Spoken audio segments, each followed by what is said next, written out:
Were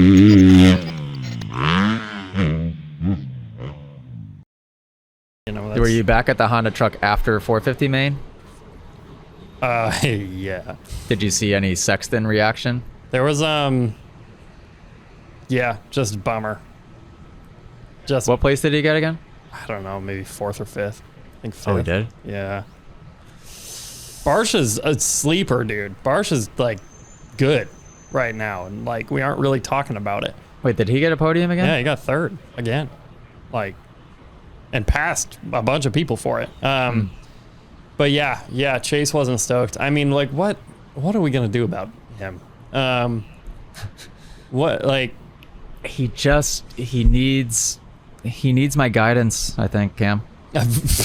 He needs some extra patience. Here's what sucks, right? Okay, let's recap last week. Last week he gets a win.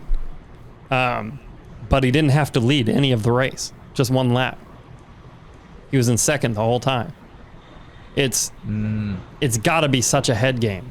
I think it's what I sense now, or at least what I sensed with this race. I think it's a different type of head game. I think he's leading the race and not knowing how fast he has to go. I think he's underestimating his speed and thinking that he has to go faster. Yeah. That's really what I think. Because when I was watching that race and watching yeah, that's right. Okay, because I'm trying to remember back to it. Tomac made a pass in a 2nd. And Tomac looked like he was in Tomac beast mode. And I'm like, okay, this is interesting. So when he passes into 2nd, let's watch what happens to that time gap. And I remember it stayed right in between like 3 to 3.5 seconds in that range. It just fluctuated, bounced back and forth, but it stayed there. I'm like, okay, boom. Like, that's pretty amazing that Tomac looks like, and he's in like, hey, I'm going to smoke everybody Tomac mode. And Sexton is still, while making it look easy, making it look very easy, going that same exact speed. They had the camera on Sexton quite a bit. I didn't see one line he was doing that I didn't like. Everything he was doing looked fantastic. He looked smooth. And in my head, I thought, this is potentially where he tries to find some extra time that he doesn't have to find for no reason at all. And that's where the limits are pushed. Because as I was watching it, I'm like, this pace is totally good. If he stays here, he's totally good.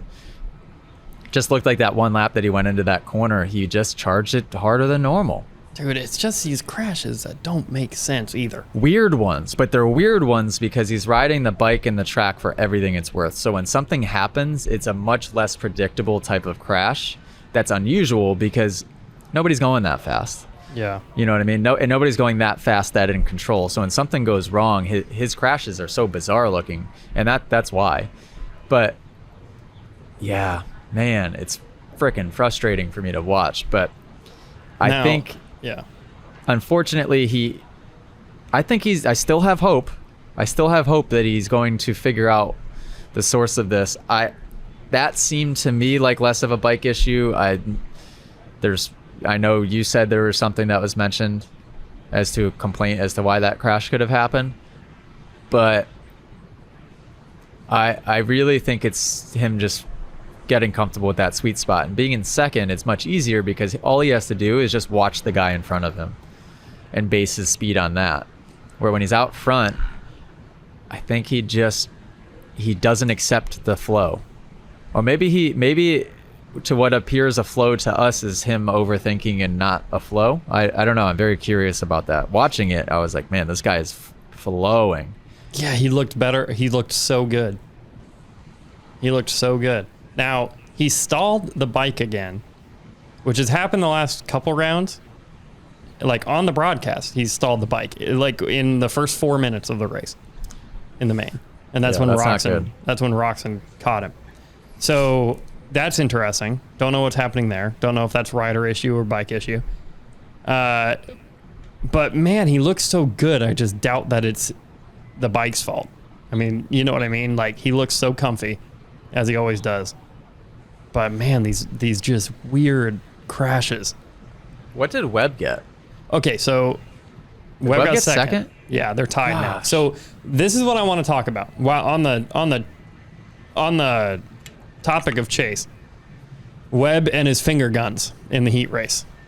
Oh. Webb doesn't like Webb's known for this, right? Webb is known for the head games, but also Webb's known for like studying everybody else on the track to find their weaknesses, right?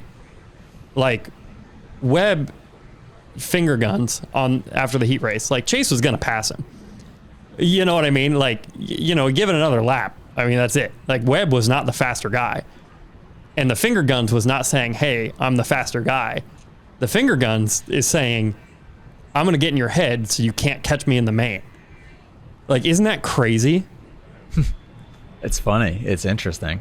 If you guys enjoyed this podcast clip and you want to listen to full episodes, go download them. Spotify, Apple Podcasts, and I think that's it. Go download them there. Give them a listen. If you want to watch full episodes, which I tell you what, it's even better to do that, go to club.themotoacademy.com. because Moto Academy subscribers inside of the app have exclusive access to watch the entire episodes. And not only that, the subscribers actually can send in their questions to be answered in the podcast as well. Club.themotoacademy.com. Go subscribe.